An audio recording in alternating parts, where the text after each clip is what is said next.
रामपुर नाम का एक गांव था। उस गांव के लोग हर रोज़ दिन भर काम करते थे और शाम को मंदिर में एक बहुत अच्छा उपक्रम चलाते थे। उसमें वो लोग हरिपथ लेते थे, कीर्तन करते थे, नई नई बातें सीखते थे। ऐसे ही एक दिन कीर्तन चल रहा था।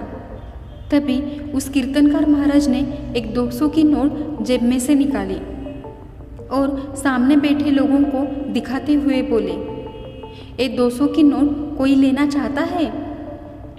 ऐसा बोलते ही सामने बैठे लोगों में से हाथ उठना शुरू हो गए।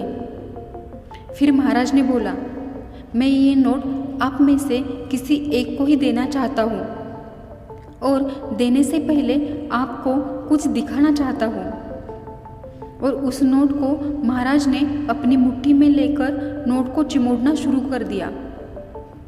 उसके बाद फिर महाराज ने पूछा, कौन है जो इस नोट को अभी भी लेना चाहता हो? ऐसा बोलने के बाद फिर लोगों में से हाथ उठने शुरू हो गए। महाराज ने कहा, अगर मैं ये कर दूं? और उन्होंने नोट को नीचे गिराकर दोनों हाथों से चिमोड़ना शुरू कर दिया और नोट उठाई। वो नोट बिल्कुल चिमुड़ी और गंदी हो गई थी, उसे मिट्टी लग गई थी। महाराज ने पूछा, क्या अभी भी कोई है जो इसे लेना चाहता है? ये सुनकर और एक बार लोगों के हाथ उठना शुरू हो गए।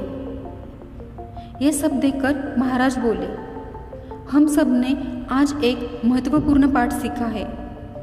मैंने इस नोट के साथ इतना कुछ किया, पर फिर भी आप इसे लेना चाहते हैं, क्योंकि ये सब होने के बावजूद नोट की कीमत घटी नहीं, उसका मूल्य अभी भी 200 ही है। दोस्तों, इस कहानी से हमने ये सीखा कि जीवन में कई बार हम गिरते हैं, हारते हैं, हमारे लिए हुए निर्णय हमें मिट्टी में मिला देते हैं।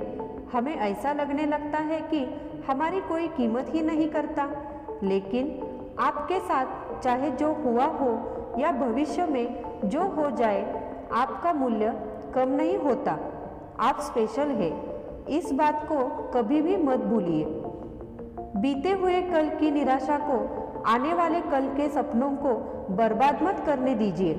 याद रखिए, आपके पास जो सबसे कीमती चीज़ है वो है आपका जीवन। इसलिए enjoy each and every moment. फिर मिलेंगे दोस्तों एक नई वीडियो के साथ। अपना ख्याल रखिए और हमेशा मुस्कुराते रहिए, कभी अपने लिए तो कभी अपनों के लिए।